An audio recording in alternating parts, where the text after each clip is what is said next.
বাবা, তুমি আজকে আবার গরুর মুত খাইছো? তোমার না কত করে বললাম প্রয়োজনে আমি মিথ্যা দিব, তারপরেও গরুর মুত খাইবা না, তাও খাও কেন? ওরে বান্দরের বাচ্চা, এটা গরুর মুত না, এটা গোমূত্র। এটা খাইলে মানুষ পবিত্র হয়।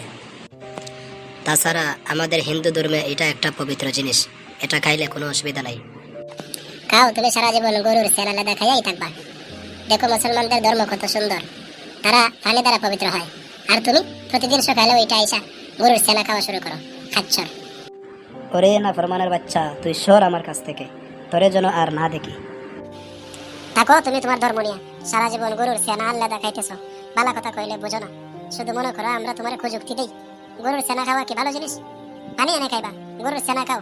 মানুষে কফি খায়, চা খায়, দুধ খায়, আর তুমি প্রতিদিন আইসা গরুর সেনা খাওয়া শুরু করো, গরুর লেদা খাওয়া শুরু করো। থাকো তুমি তোমার ধর্ম নিয়ে, এরকম ধর্ম আমার লাগবে না। হ্যালো বন্ধুগণ, কারো ধর্মকে ছোট করা আমার উদ্দেশ্য নয়, আমার উদ্দেশ্য বাস্তবতা তুলে ধরা। সবাই সুস্থ থাকবেন, ভালো থাকবেন, বাই বাই।